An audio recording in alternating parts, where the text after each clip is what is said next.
Sometimes you go to the ballpark and you don't know what you're going to get. It was a whole bunch of nothing offensively. Then all of a sudden you get a whole bunch of offense late in the game. And that's what we got with the grand slam by Jose Altuve late in the 10th inning. And all the Astros fans went home. We'll talk about that and more on today's Locked On Astros podcast.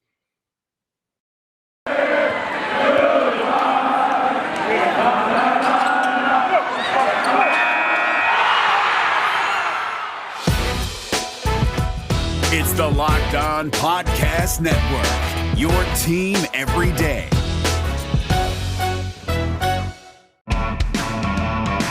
Hello and welcome to Locked On Astros, your daily Astros podcast. Here are your hosts, Eric the Man Heisman and Brett H-Town Wheelhouse Chansey.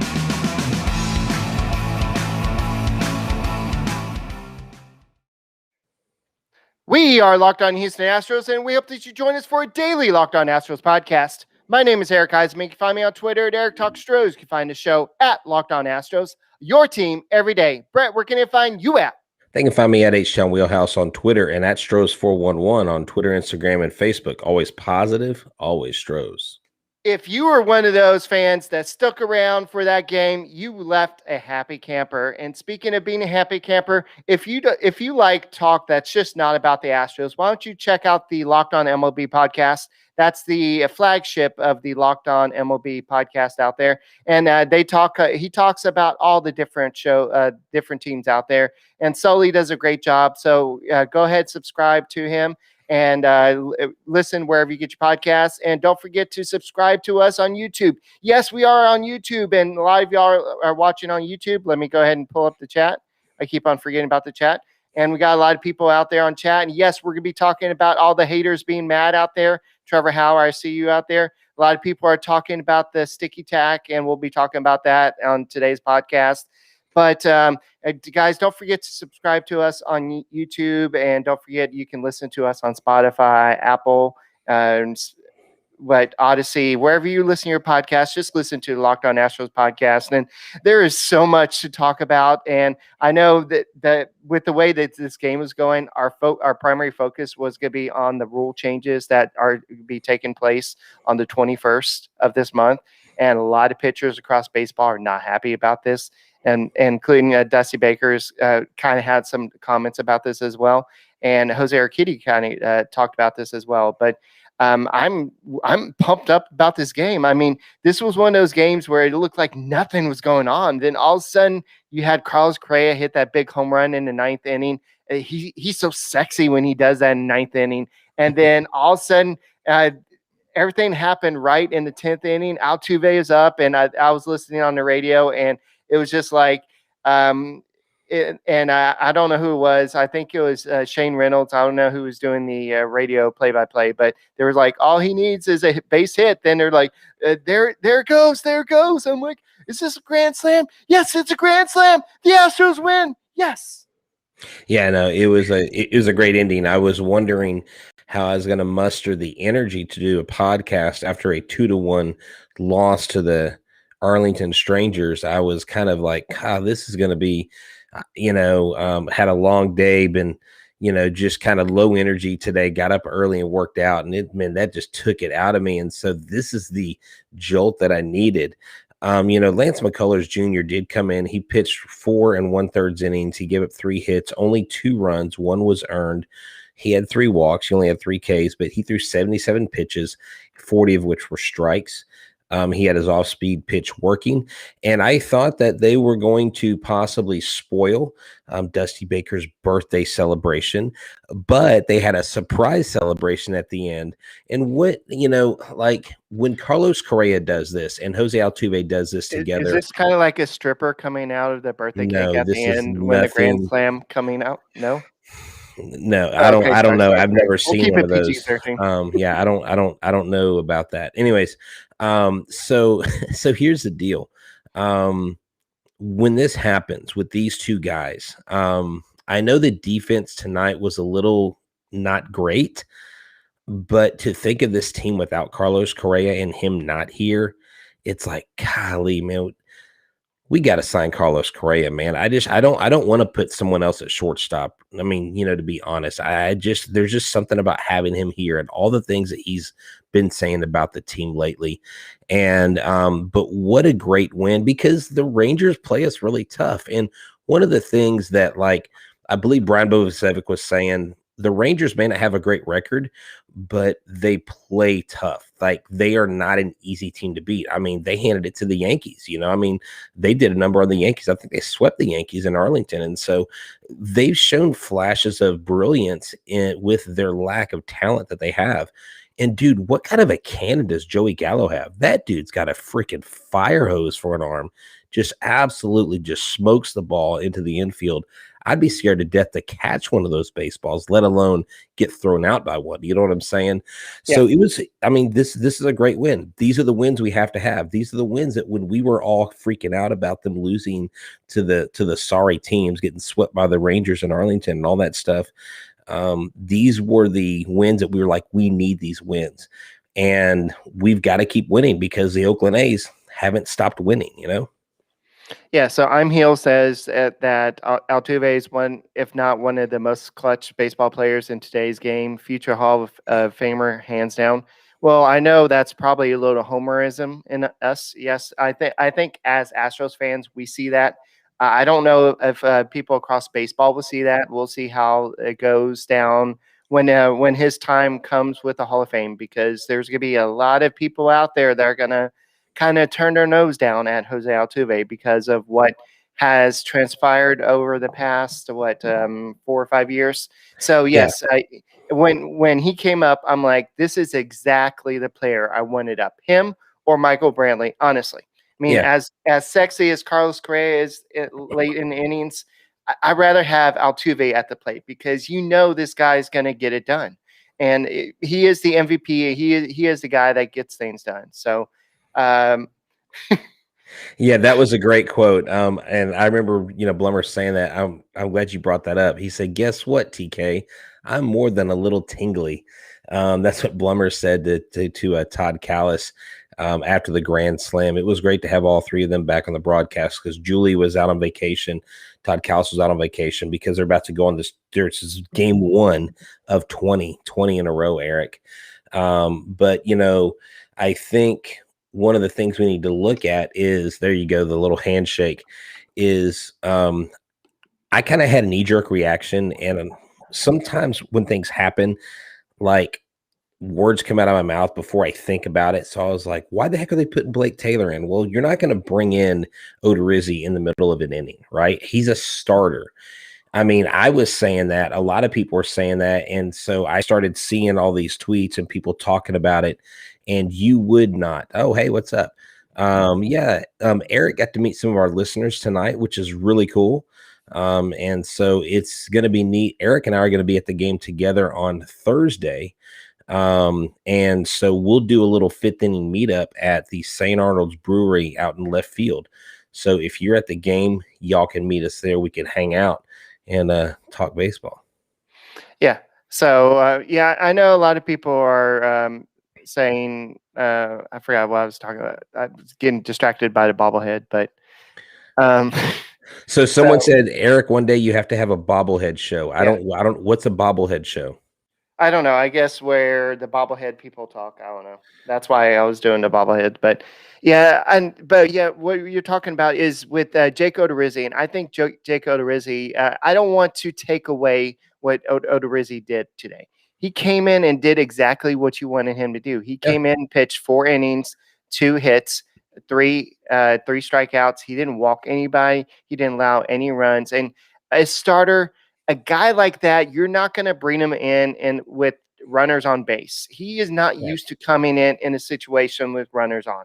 And so you're not going to put him in a situation like that. Blake Taylor, he's come in that situation many times before. So that's why you bring him in when you take Lance McCullers out. And a lot of people were saying, well, I thought that he's supposed to be a piggyback. Yes, that's piggyback, right. But yeah. You've got to have that bridge. You got to have that little bridge to get to Jake Odorizzi. And a starter is not going to, Yeah, he is a starter. And so they're asking this question, and I want to address it because I looked into this. Basically, Dusty Baker said that the play in the 8th inning, the tag, the pickoff move, and the Yuli Gurriel tag, where basically he tagged him, he was out. Apparently, from what Baker told one of the media immediately afterwards, that play was not reviewable. I didn't know that wasn't reviewable. Well, I know that Carlos Correa was because I was still there at the game at the time, and I know that Carlos Correa was like, "Guys, y'all need to check that." And Baker was like, call." So And they called, and he immediately hung up, and they said, "Play ball." So okay, yeah, and so that's why. But yes, on the replay, it did show that his glove hit his arm before his hand hit the bag. So that's why they didn't review it, because apparently that wasn't reviewable. I didn't know. I've got to look at that. There may be some other things that I'm not aware of that's not. Just remember that we don't know all the rules of baseball. Like, they know more. It's kind of like having Sports Trade. Sports Trade knows a little bit more about what they're doing. So tell us a little bit about Sports Trade.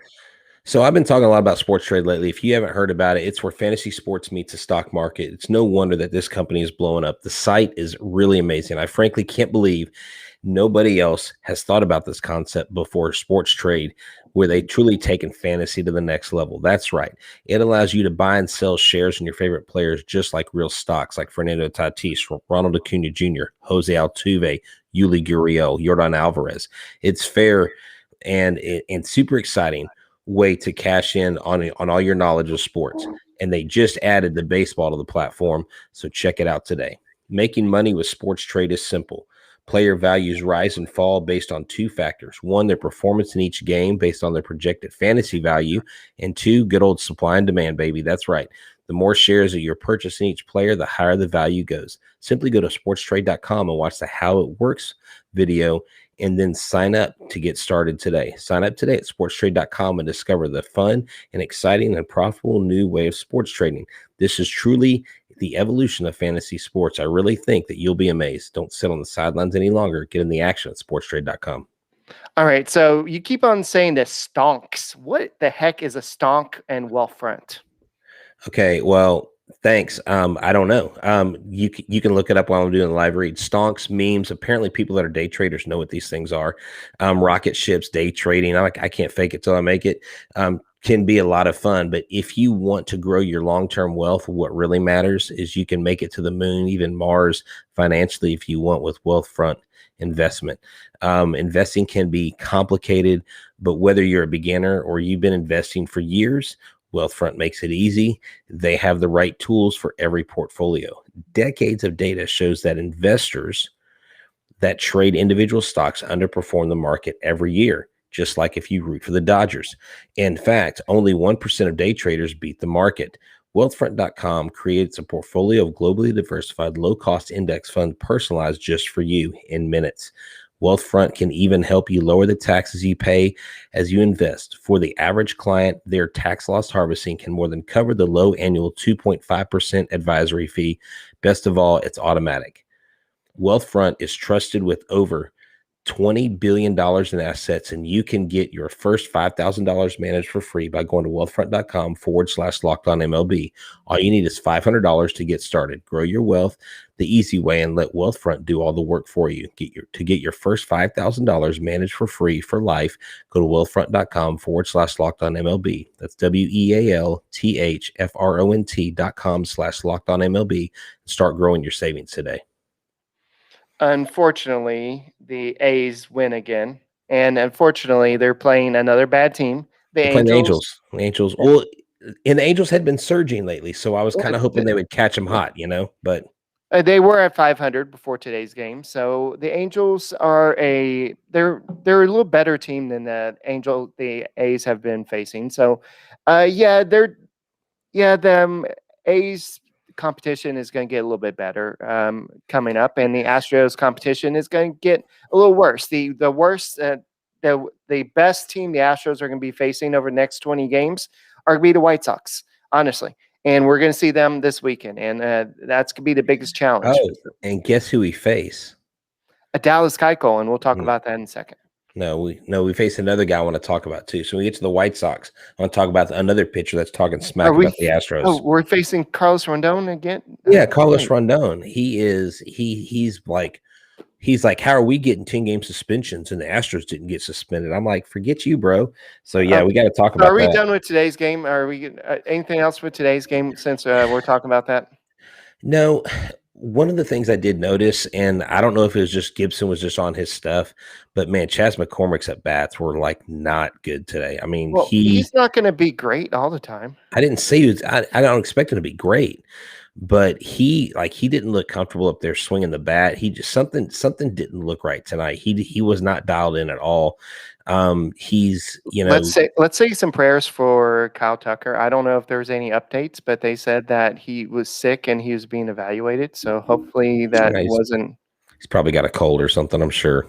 Yeah, I know. And I know they can't really say what's going on, but let's just hope it's nothing serious because we cannot lose Keen Tuck. And I know you're mad about that, but if y'all want to go to breakingtea.com/talkingstros, you can go get the Keen Tuck shirt. And it's awesome and it looks cool. And I know Brett thinks that he came up with the idea, but I did before all these t-shirt companies did. I did before Ram shirts, and I definitely did before Breaking Go to breakingtea.com/talkingstros and go get that Keen Tuck shirt. King Tuck shirt, yes. Anyway, but get better, Tucker, because we need you. And nothing against Chas McCormick, but I'd rather have Tucker in the lineup. So, today's game, I guess Brantley, he's doing still good. He had 2 hits. Correa had 2 hits, and Altuve had 2 hits. The rest of the team didn't really do much. And I want to talk a little bit about that play because I was going to see a couple of the listeners in the 5th inning. I didn't really see what happened with the Altuve play. He was trying to get that double play, and on the replay, they said he didn't touch second base, but it looked like he touched second base. His foot was on the base. So what did you see? I saw his foot on the base. I thought they got the call wrong. It was funny. I was texting with one of my old college roommates who's a converted Rangers fan because he's lived up in Dallas since we graduated college, and understandable. And he was like, I'm pretty sure his foot was on the bag. I'm like, no, there's no pretty sure about it. His foot was on the bag. What they claimed was that his foot came off the bag. Like once he caught it, his foot wasn't on the bag when he had the ball in his glove, which is bull fuzzy because he did. And, it's just one of those things. I mean, sometimes they're going to overturn them. Sometimes they're not. They use the term conclusive evidence as a completely open-ended term because I've seen plays where there's been conclusive evidence and they're like, oh, there was no conclusive evidence overturning it. Yeah, there was. You just didn't want to change the call. Replay, darned if you do, darned if you don't. I mean, if you do and it works, great. If you don't, it's a stupid system. So the defense was not great tonight. Johnny does point that out. The defense did not look great. I'm sorry, guys. I understand the shift. I understand playing the statistics. I understand playing where the ball's going and all that stuff. And I know I sound somewhat of a boomer when I say this, but sometimes the shift just listen. The shift kind of ticks me off sometimes because I think if we are in traditional positions more times than not, we're getting outs. And it seems like when we're out of position, they're hitting around us. And so it's just one of those things where me personally, I think it's overused. That's what I should say. I don't think it shouldn't. I think it should be banned, but I think it's overused. Can't talk enough about the luck Eric brings when he goes. Oh my gosh. Oh Lord. Ask Eric where he was when the home run was hit. I was my brother had to go to work and he's like, I got to go home. And I'm like, okay, whatever. So anyway, this ball stuck to my hand. My name's Trevor Bauer. Why is this ball stuck to my hand? My name's Carlos Rondon. My name is Tyler Glasnow. Tyler Glasnow. My name is there's some new rules in baseball. And if a umpire in between innings comes up to you and says, hey, yo, son, let me see that ball. And they see some type of foreign substance on here. And they can say, oh, you know what? That's foreign substance. That looks like maybe suntan lotion. That looks like some type of Band-Aid. I don't know. Well, hey, so I'll give you two things from an LA Times article that was sent to me from a listener, Paul Valadez. And this is Rob Manfred's comments on it, okay? And then I'll let you continue with the baseball analogy. He says, I understand there's a history of foreign substances being used on the ball, but what we are seeing today is objectively far different. With much tackier substances being used more frequently than ever before, it has become clear that the use of foreign substance has generally morphed from trying to get a better grip on the ball into something else, an unfair competitive advantage that is creating a lack of action and an uneven playing field. Okay.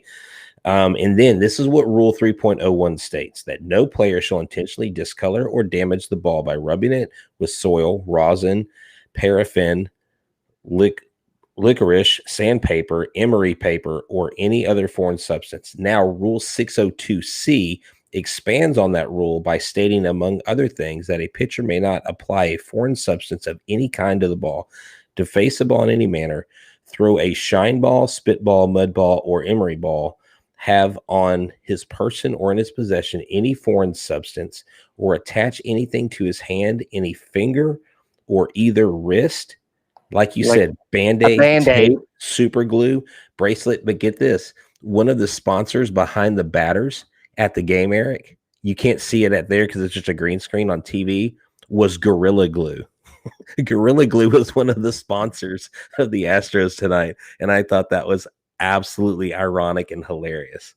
Yeah, and so I wonder if those Band-Aids are vibrating Band-Aids. Oh, maybe. They can you imagine a pitcher like being on the mound with a vibrating Band-Aid? Like,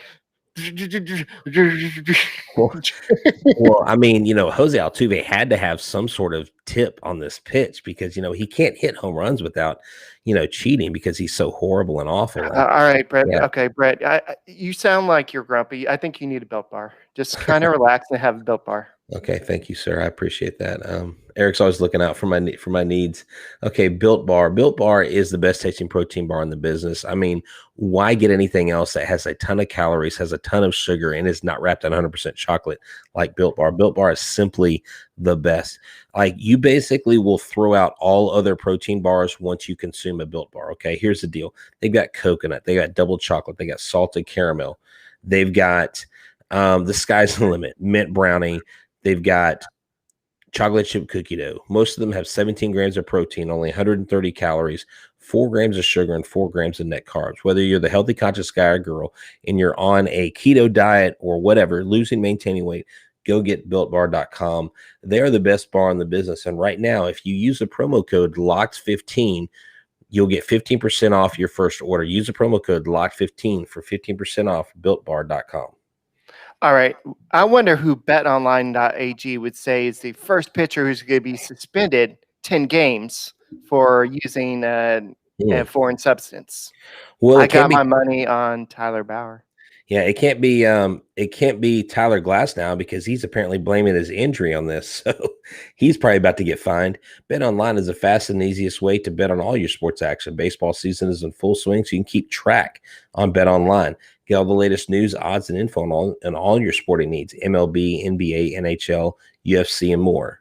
Before the next pitch of the Astros game, go to BetOnline on your laptop and mobile device and check out the great sporting news, sign-up bonuses, and contest information. Don't sit on the sidelines anymore, as this is your chance to get in the game as teams prep for the runs for the playoff.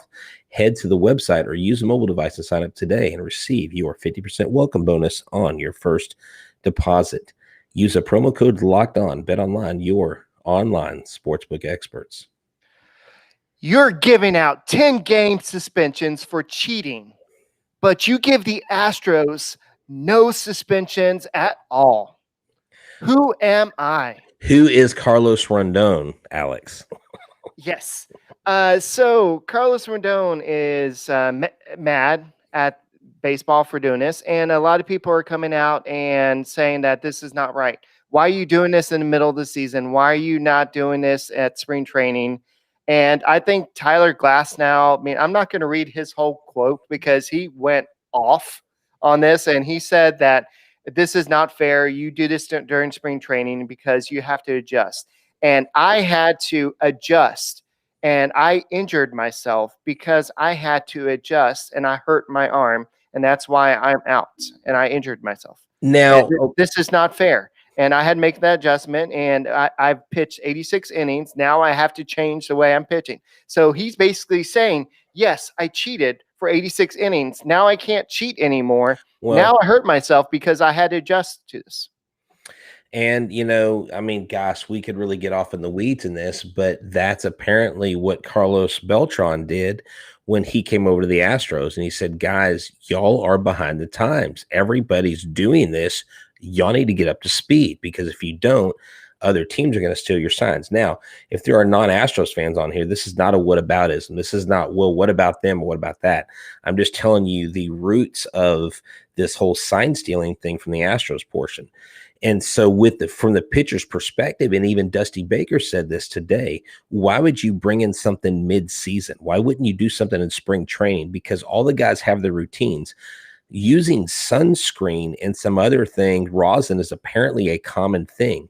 And baseball doesn't realize, and that's what Tyler Glasnow said. Tyler Glasnow was like, y'all don't throw these baseballs. You don't know what it's like when you're able to get a grip because you have a certain formula of something to help you grip the ball and you're not throwing the ball in people's dome. Like, it actually helps you control the pitches better. The counter argument to that is, well, look at Greg Maddux. You guys are focused on throwing high speed, throwing gas without control, right? Where Maddux was throwing 87 to 90, barely 90, and hitting the corners of the plate. Y'all just need to perfect your skills. So there's arguments to be had on both sides. The problem I have with this, Eric, is it's in the middle of the season, and I agree with Dusty Baker on this. I've been agreeing with Dusty Baker a lot. I'm really starting to, my mind's changing towards him, but he's right. You can't just change something mid-season and not replace it with something. And I believe Tyler Glasnow when he says that's why he got injured, because if you can't grip that baseball and you're trying to do things differently in your arm action, throwing a baseball, Eric, as a pitcher is not a natural motion. So like, let's take fast pitch softball pitchers. Okay. Fast pitch softball pitchers, they don't have innings limits when they pitch because the motion is a natural motion. Your arm in that socket is meant to do that. But when you throw and you bring over the top, everything in your elbow and your shoulder, your ligaments, your tendons, they're not supposed to do the things that you do when you pitch. And so it's not a natural motion. So that's when you get the injuries. Okay. I'm going to turn into Trevor Tyler Bauer now. Okay. You ready? Oh, no. All right. I'm Trevor Tyler Bauer here. And so this is my tweet. So while we're at it, MLB, please tell us how umpires who have never been trained to know what sticky substance is or isn't are supposed to automatically enforce that uniformly. What is the standard for this sticky and what's not? Might want to clarify for the competitive integrity of the game. It might be really unfair for one crew to think that the sticky is one thing and another crew to think it's another thing. Rules are supposed to be uniformly enforced, right? Almost like you should have used the off season to determine that, right? Yeah, well, okay, so here's the deal. Bauer is the one that created this mess, okay? Bauer talked about how, 70% of pitchers are using this.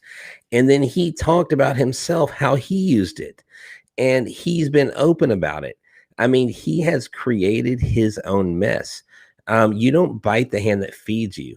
I know that before that, the Angels guy came out that was under investigation for, I guess, selling stuff to Bauer, I think Cole, some other key pitchers, Scherzer, maybe an Astros pitcher who's not playing right now. So there were several major leaguers implicated in this stuff. And Bauer does think he's smarter than everybody else. And the problem is Bauer was asking for trouble. And now he's getting a taste of his own medicine, and he doesn't like it. At the end of the day, you have something that's gone on for years, and you go mid-season and you change the rule. How idiotic is that? I mean, it is completely asinine. These leaders of MLB act like they're ostriches with their head in the sand, like they don't know, like they can't think, like they don't have a brain between their ears. They're absolutely robotic with these archaic rules and these new changes that they are going to affect pitchers' health in the end. And why not wait till the end of the season? I mean, it's just it's stupid. I don't have a problem with it, really.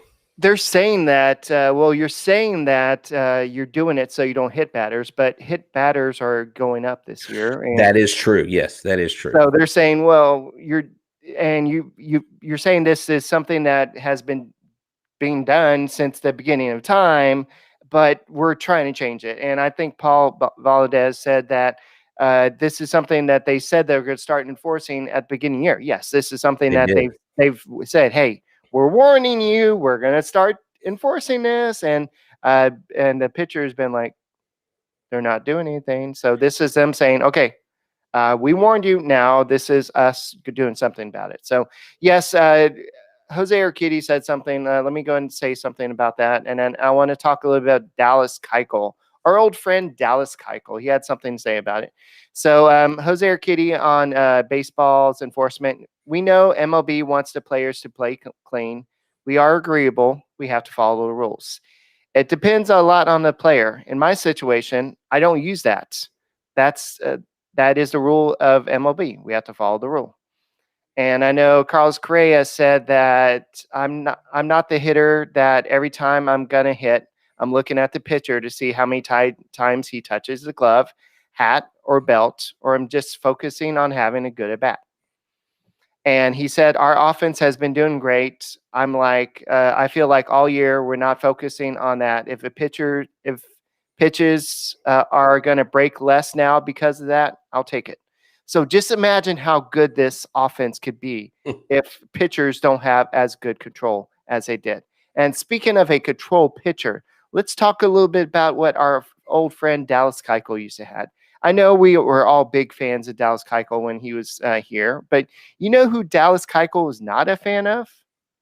Jeff Luhnow. And this is not a big surprise. Jeff Luhnow was known as a, what's a nice way to say it? A penny pincher, a cheapskate, a cheap guy, he just didn't. I mean, he just. I mean, when have the Astros ever broken the bank? Yeah. He just followed the mold, and they had enough analytics where they weren't going to drive up a price on a player and pay that when they could get the same production out of maybe 2 or 3 players that are cheaper. So this is what Dallas Keuchel had to say. So he started today, and he's going to start one of the games in Houston. So he was asking if he hated the Astros or whatever. He said, Luhnow's not there anymore, so I don't have anybody to dislike. We never got along, no bones about it, but I like everybody else over there. So it's going to be weird. Yeah, okay. I mean, he was on the team. Why would he have any animosity towards the Astros? They didn't fire Keuchel. Keuchel left on his own accord. I mean, remember when Keuchel signed, it was like mid-season, like nobody was signing him. So yeah, and he took a pay cut to go somewhere else, actually. Yeah. And he actually didn't sign till mid-season with the Braves, and then then he got the good deal with the White Sox. But I think he turned down a pretty good deal with the Astros to sign for less and to sign for less. But I don't think he wanted to sign. I don't know.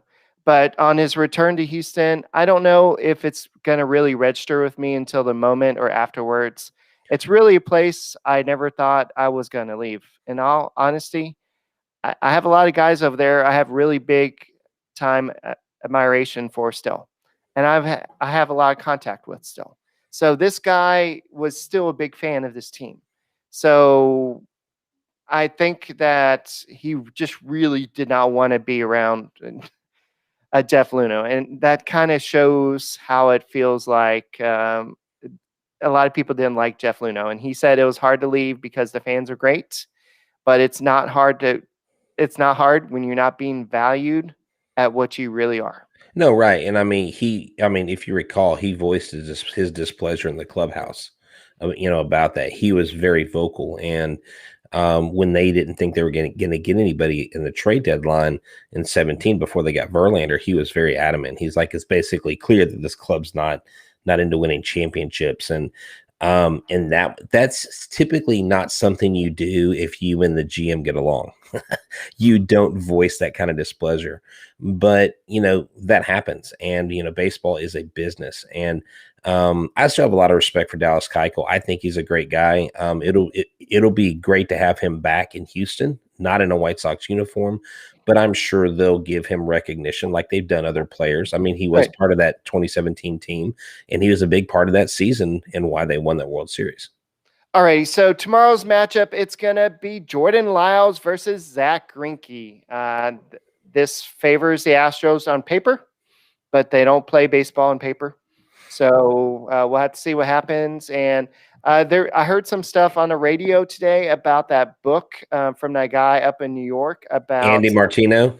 Yes. And we'll have to talk about it on another podcast, maybe not tonight, but we don't have time. But anything else before we close out the show? No, I just think, again, it was a great team win. The Astros showed a lot of moxie, never giving up. And that's what Jose Altuve said. He said, this team never gives up. And so it was really, really good. I don't like going to bed with a loss, especially to the Rangers 2-1. So great job, all around effort by the Houston Astros, and let's go get them tomorrow.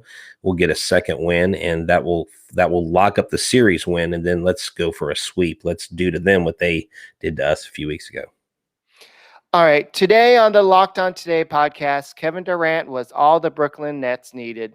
Get more of the sports news you need in less time with the Locked On Today podcast. Follow the Locked On Today podcast on the Odyssey app or wherever you get your podcast.